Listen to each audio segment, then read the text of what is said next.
Hi, I'm Brent Stafford, and this is RegWatch by RegulatorWatch.com.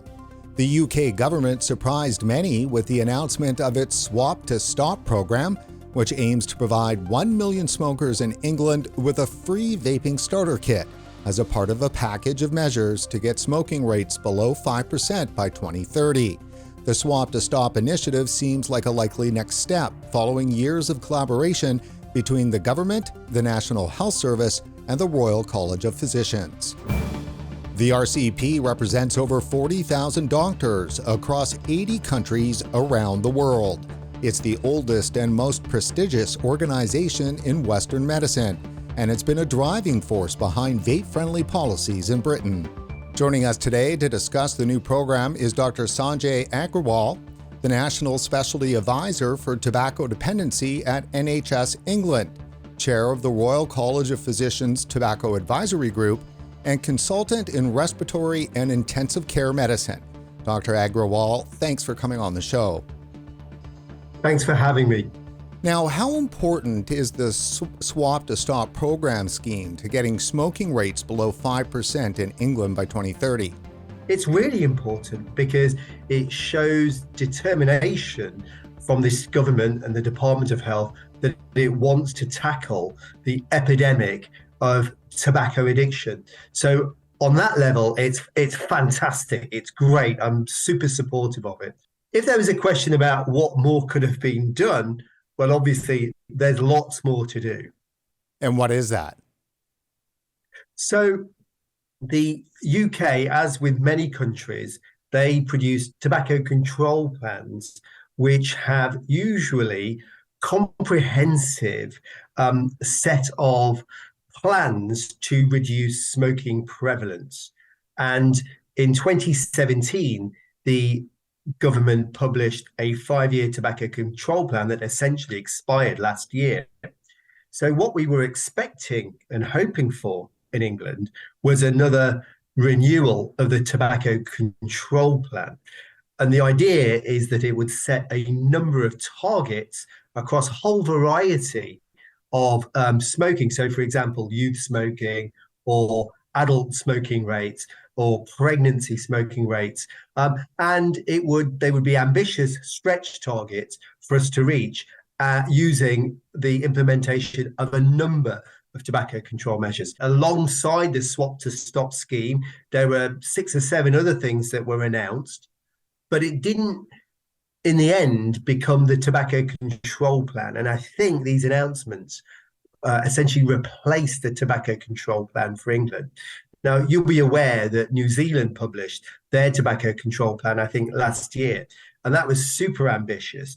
They wanted to achieve a smoking prevalence rate of less than 5% by 2025, whereas the UK have a target of less than 5% by 2030.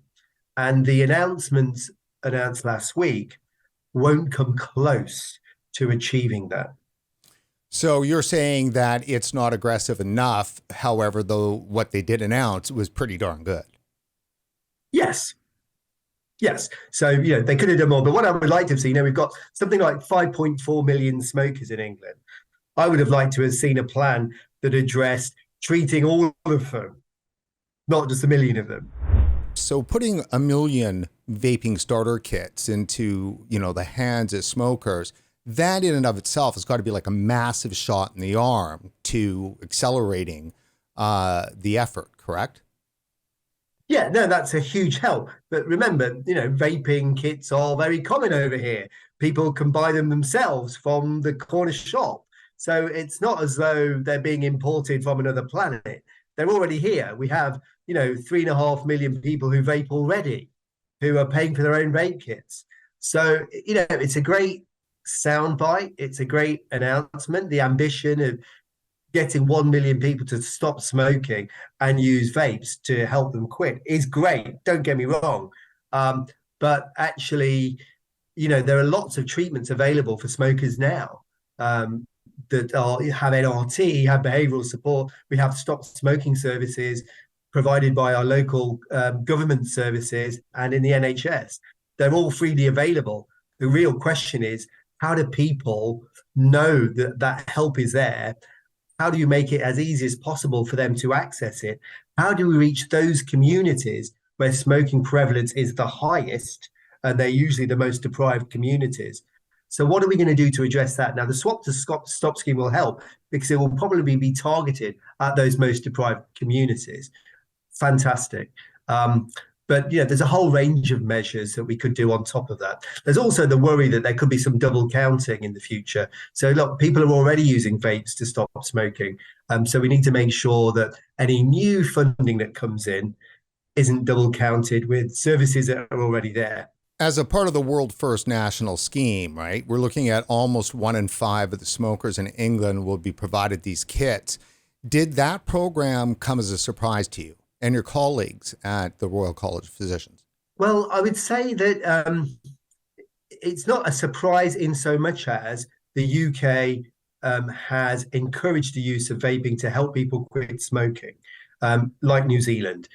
So that's great. And actually, there was a pilot scheme in Manchester about 5 years ago that showed some really excellent results from a similar scheme, whereby over 1,000 people were offered free vapor starting kits together with behavioral support.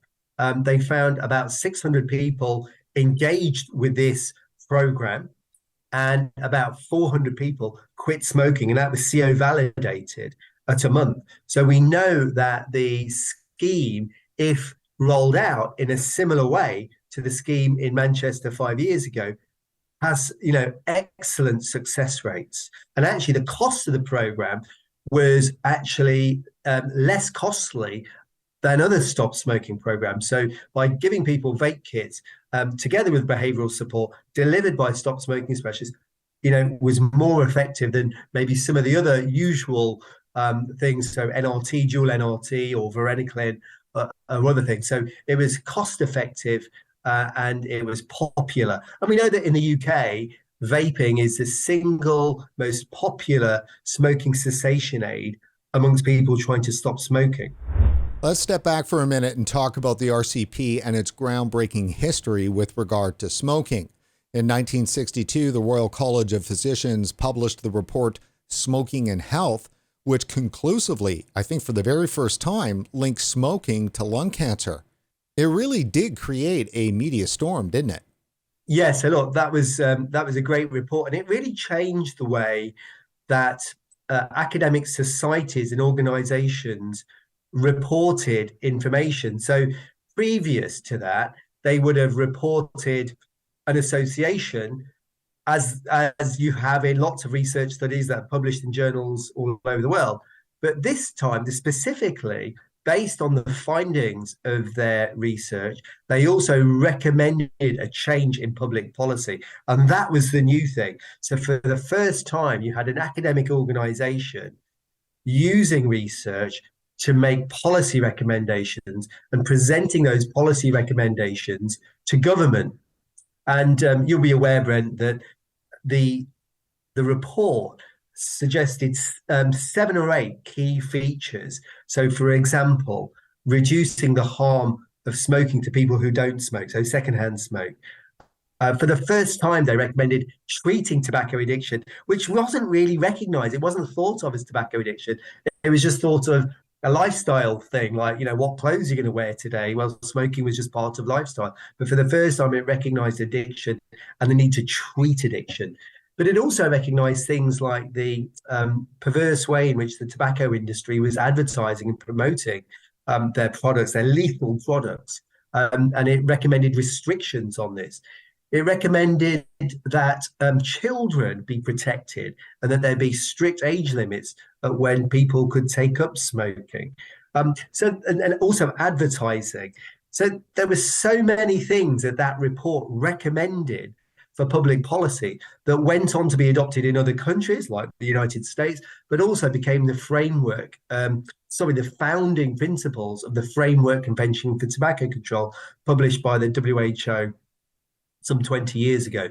So yeah, it was a groundbreaking report of the time. And actually, subsequently, we published many other reports looking at other facets of smoking and its impact on health. So mental health disorder, for example, on children, and of course, harm reduction.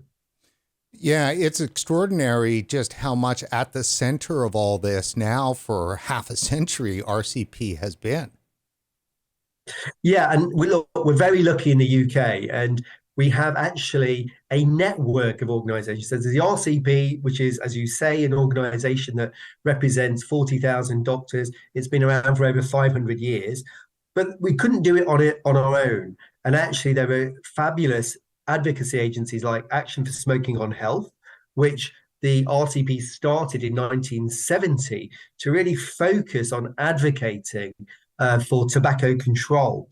And Ash has now kind of left home, as it were, from the RCP, and it's got its own identity, and it's hugely successful in advocating for tobacco control.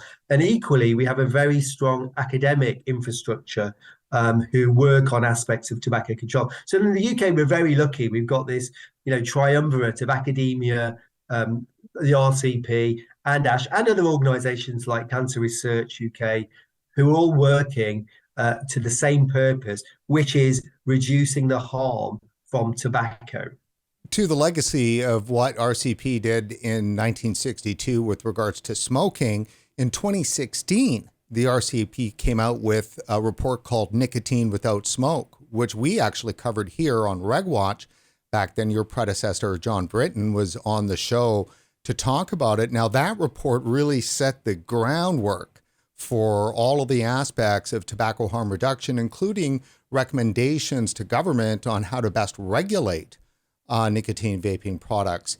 Tell us about that report in 2016 and then compare it to today and what's happening in the UK. Are they aligned? Yeah, so thank you. So I would say that everything pretty much that was said in that report still stands. So that report recognized the opportunity for harm reduction to save countless lives and morbidity and cost to individuals, society, communities by substituting vaping entirely for tobacco in those people who use tobacco. That report advocated switching from tobacco to vaping to reduce the harm from tobacco, recognizing that most people smoke because of the nicotine in tobacco and using, therefore, another form of nicotine, in this case, vaping. As we're all aware, there are other forms of nicotine like patches and short-acting medicinal licensed nicotine. But this was another product. And we know in 2016, the e-cigarette usage had gone up pretty much since 2012 in the UK. So it was an important time to look at, okay, so what's the impact of e-cigarettes today? What do we know about them? Still very new.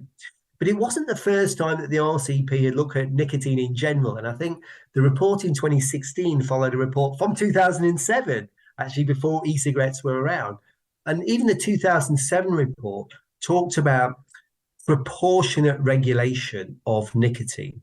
So we know that there are medicinal products licensed, so NRT patches, etc. E-cigarettes were a new device that had now come onto the market by 2016 and now needed to be counted and considered and the data analysed. So the report in 2016 actually said they had a place in helping people to quit tobacco because they would replace the nicotine addiction from tobacco with nicotine in e-cigarettes. But that report also highlighted some unintended consequences. So it highlighted the fact that we needed to keep a close eye on, for example, naive people who've never used nicotine or non-smokers from using e-cigarettes. And it said that's one of the things that we need to do. We needed to look out for any unintended consequences, to look at reports, toxicology data, to look at other signals that might suggest we need to do something different. So I think that report was groundbreaking in that it advocated switching from tobacco to e-cigarettes to reduce harm, to stop smoking. But it also said we should look out for unintended consequences and then act appropriately. So I would say in some ways, the only thing that's changed in 2023 is now we have another 7 years worth of data to look at any unintended consequences and then to decide what policy levers we use. Certainly over the course of the last 7 years, there's been considerable hysteria over vaping that's developed in North America, for one, at the global level, at the WHO and so forth. And then even in the UK, is the Tobacco Advisory Group concerned at all about some of the hysteria and opposition towards vaping that we've seen, maybe more in North America? Yeah, so we know that the vaping debate is there, that it polarizes people, even in the tobacco control community, which is a real shame because the tobacco control community, one would hope, would be focused on all of the measures associated with tobacco control, not one relatively small area.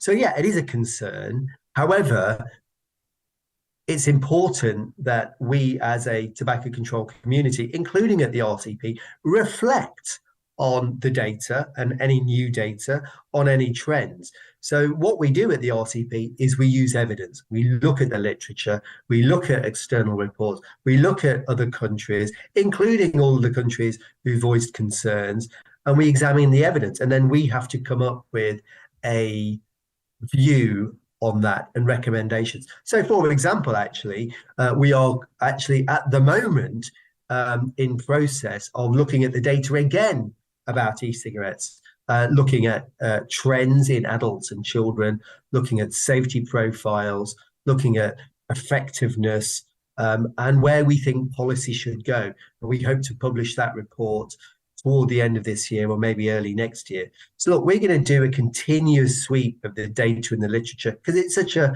fast-moving area that evokes such emotion amongst so many people and governments. And we want to be ahead of the curve with the data. I wonder why does it engender so much emotion? Because isn't smoking deadly? And don't we want to get people off? And from what I understand and we've been told is that nicotine is not the demon drug that it's being made out to be. Yes, so nicotine isn't the demon drug. It's the thousands of other carcinogens in tobacco smoke that are the demon drugs. So look, you raise a brilliant point there, Brent. So the reason that the e-cigarette debate is so polarized, I believe, is because it depends on which risk lens you're talking about or which lens you're looking through. And you might be looking at the lens of, are vapes effective in helping people to quit smoking? And the answer is resoundingly yes for that.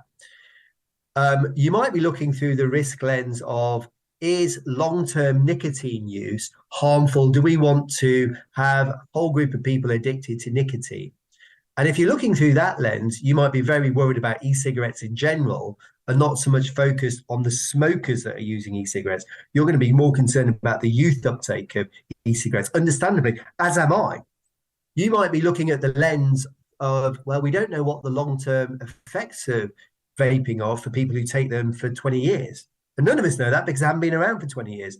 But that might concern you. You might be looking at dual use. So look, there are literally a dozen different questions or lenses. The role of the tobacco industry. Why do they own some of the e-cigarette companies? And are you perpetuating tobacco industry profits because you're using e-cigarettes? So depending on which lens you're looking through, you will come to different conclusions. But I think in the UK, and I would say, of course, New Zealand, we have a proportionate view. So we look at different lenses and we balance risks. So I would say that vapes are great for people who want to quit smoking. In fact, that's the only circumstance that I would say vapes are great for.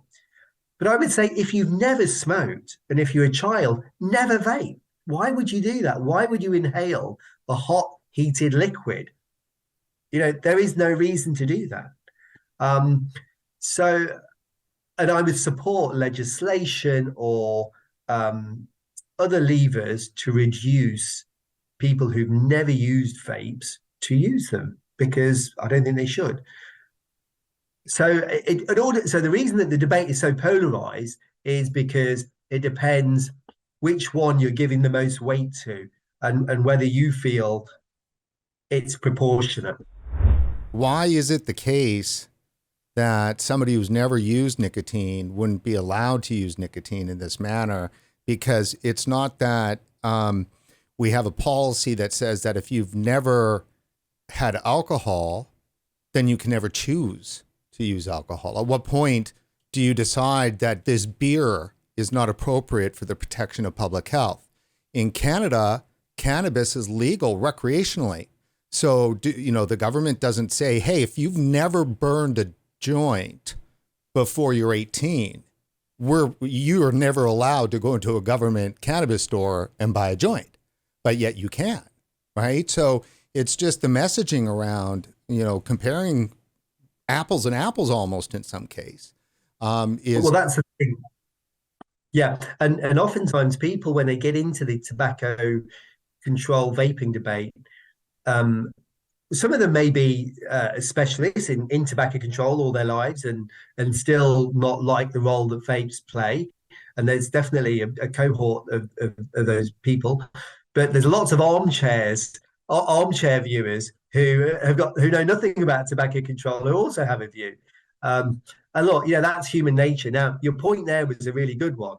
So can I, as a tobacco control advocate who say that vaping is should only ever be used with people who quit smoking and want to quit smoking, I would love to have that power, but I don't. In society, I have no influence over consumer products. There's lots of consumer products. I probably would say, why are we using this as a society? It's pointless, it's wasteless, it has no role, but they're still there. And then we get into the commercial determinants of health. And there's lots of those. So why do people smoke? Because tobacco industry make profit. Why do people eat foods heavy in salt and fat? It's because of corporate profits. Why do people gamble? In the UK, there's an epidemic of gambling advertising, and the number of people now gambling and addicted to gambling is off the scale. There are lots of things, commercial products, that are harmful, and I would say the role of vaping is I only advocate them for people who want to stop smoking. Some people, and myself included, would say that there's a tobacco control infrastructure and industry that is threatened by something that could so successfully remove this as a public health issue. Yeah, maybe it's some subconscious level. I've never really, I'm not aware of that. That doesn't mean that it doesn't exist. But, we know that the tobacco epidemic globally, including low and middle income countries, is alive and kicking. So, 6 trillion cigarettes were manufactured, I think, in 2019. The number of people who died from tobacco-related disease last year is 8 million. There's 1.3 billion smokers. So, I don't think the tobacco epidemic is going anywhere soon because of the commercial determinants of health. Too many people are profiting from the cultivation and the selling of tobacco. The industry will kick and fight every step of the way. So I don't think there's any danger that vaping is going to replace tobacco control advocates in my lifetime, or even the next 2 or 3 generations, sadly. So in terms of why is there such a schism in tobacco control circles? It might be that some people who are really against it might be against it because of, for example, tobacco industry interference and control, which is a big thing. Who likes the tobacco industry? That they're responsible literally for a product that has killed millions and millions of people. So why would you trust a company who sells them? So some advocates who are against tobacco control advocates who are against vaping, might have that as the overriding lens that they look through, as opposed to anything else. So is it problematic then that the major tobacco companies are involved in the safer nicotine product space? Yes, so it leads to dissonance, doesn't it? In that, how can a company that profits from producing tobacco and continues to sell it with freedom in low and middle income countries, addicting millions of new smokers every year, how can they then try and make out that they want to be smoke free, they want the world to be smoke free? It feels doesn't quite make sense. They could stop producing tobacco and selling it tomorrow if they wanted to. In the 2016 report, and what I really liked about it, and I talked a bit about this with John back then in 2016, which was this the comment on regulation that was made in nicotine without smoke. I've got a line here: regulation of e-cigarettes should also ensure products that deliver nicotine do so in doses smokers would find satisfying. Yeah, so I would agree. It needs to be the right amount for the individual. For most people, 20 milligrams will replace what they were getting through tobacco smoke.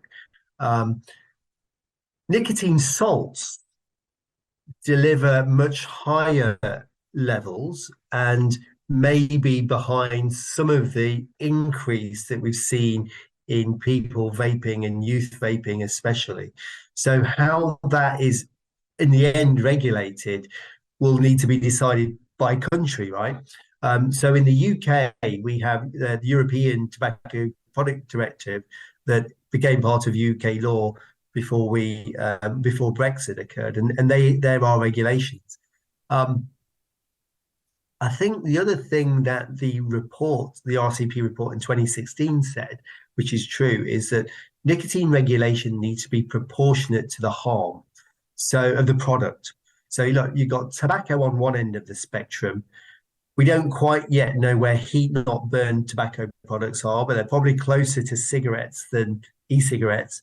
E-cigarettes are probably more in the middle of the harm spectrum, if at all, or maybe further to the other end. And then you've got things like nicotine pouches, for example, and you've got medicinal nicotine. So there's a whole range of products now that have nicotine in them. Some of them are medicinal, some of them are consumer products, and some of them are tobacco products.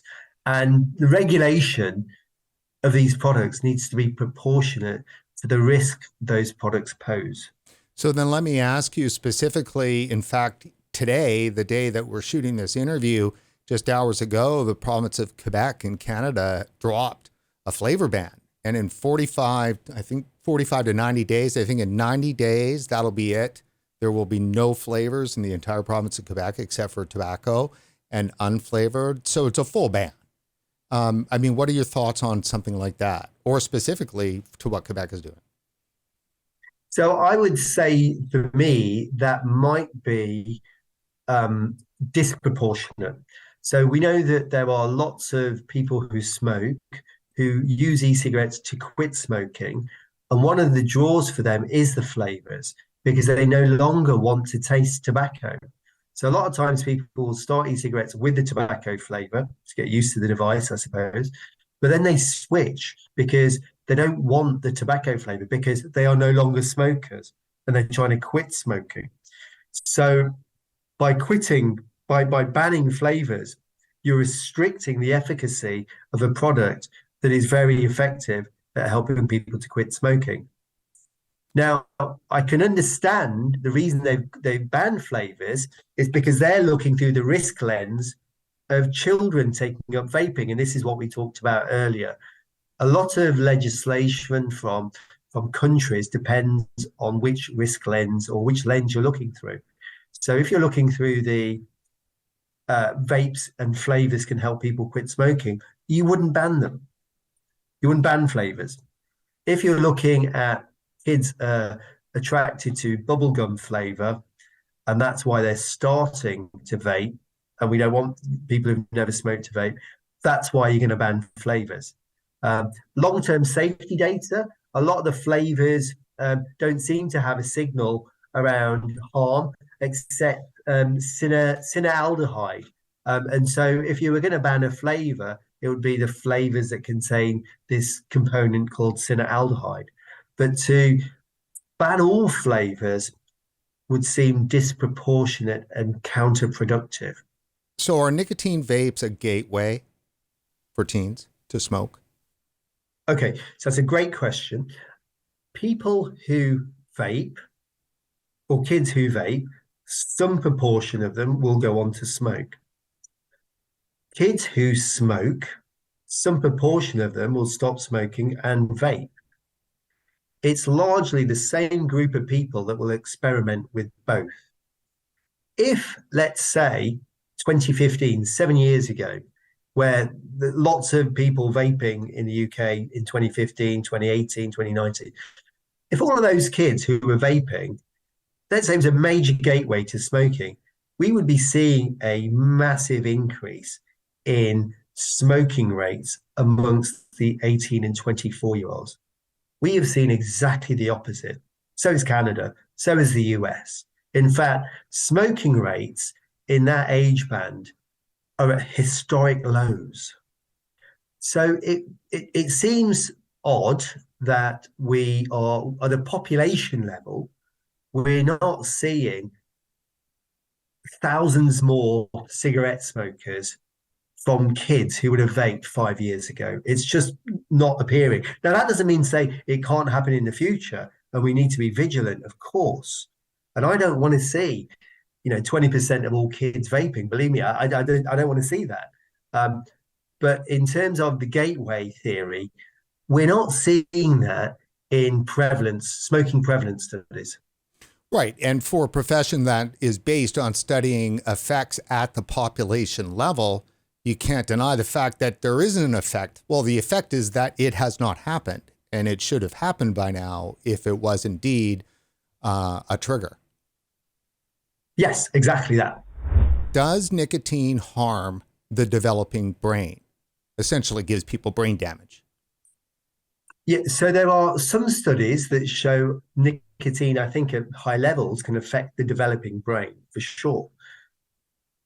And that's happening in smokers who continue to smoke during the first trimester and subsequent trimesters of their pregnancy.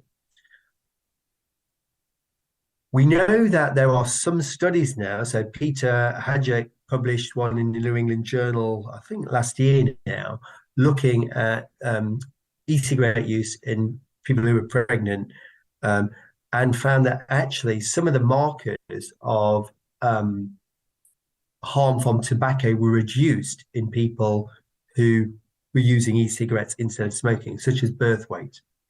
So look, there's a signal that e-cigarettes in pregnancy may reduce smoking and reduce some of the harm from smoking. Now, clearly, we need more studies to show this, and we need time to show this. But they seem to be the initial signals. And it makes intuitive sense. You're not taking in as much nicotine, and you're not actually exposed to 7,000 other chemicals that are there in combusted tobacco smoke versus e-cigarette vapor. Are nicotine vapes toxic? You're a doctor, Royal College of Physicians. Are vapes toxic? We hear that all the time.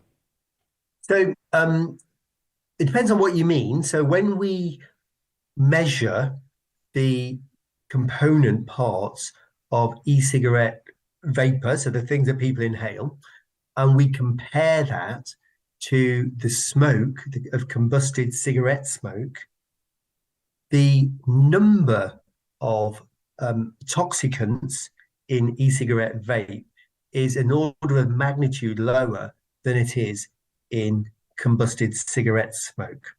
So the number of toxicants is lower, and even those toxicants that are still there, they are in much lower concentrations. Now, when you split out the toxicants with respect to whether those toxicants are associated with cardiovascular disease or respiratory disease or cancers, we know that when you compare vapors with smokers, the levels of those toxicants are all lower across cancer, respiratory disease, and cardiovascular disease. When you look at the toxicants of vapors versus non-smokers, so people who don't smoke, then there are toxicants that are higher in vape versus people who don't smoke at all. Okay. Whereas they're similar for people with respiratory toxicants and cardiovascular toxins. So the take-home message there is that the amount of toxic components in vape is much lower than in combusted tobacco smoke. It's higher compared to non-smokers with respect to carcinogens in the vape. But why would a non-smoker use a vape? The message from in the UK is vape if you want to quit smoking, and continue to vape if there's no risk of you relapsing to smoking. So that's the issue about ongoing vaping, as in your case. Now, if you've never vaped, if you've never smoked, don't vape. That's fairly straightforward. And that vaping is not harm-free. So possibly somebody like yourself who is 9 years from quitting smoking, still vaping. I don't know how you assess your risk of relapsing to smoking if you didn't vape. If you assess that actually it's quite significant, then I would say carry on vaping because it's much less harmful than smoking. If you're vaping because you want to vape, you find it pleasurable, it's helping you, I would say that's fine. But be aware it's not risk-free. Is there the same problem in England as we've know here in North America, that it seems to be that medical practitioners, doctors, nurses seem to have a disproportionate understanding of vape? Like they believe vaping is as harmful or even more harmful than smoking. Yeah, and it's a real problem. So wherever you are in the world, people seem to have their own opinion. They're kind of armchair commentators. And it's a shame. It's a shame that people aren't following the evidence on effectiveness and being proportionate with which lens they look through. So they are effective to help people to quit smoking, but we don't want people to use them if they're never smokers. We don't want kids to use them. They're safer than smoking, but they're not harm-free. So I think each country and each individual, if you're a medical health professional, for example, or a nurse or whomever, the nuances of the messages are quite difficult for people to really see, and they seem to be influenced by one thing or the other rather than taking everything in the round. And maybe because it is a complex subject, and in the end, nothing is binary. There are always nuances to these sorts of things. So it's a shame, and I hope that over the course of time, people will see, well, hold on, New Zealand, they've introduced this and really back it. The UK is really backing it, and hopefully, over the course of time, more countries will come on board as longer term data comes out. Are you excited and hopeful? I'm guarded, actually, because the debate has been raging now for 10 years or something.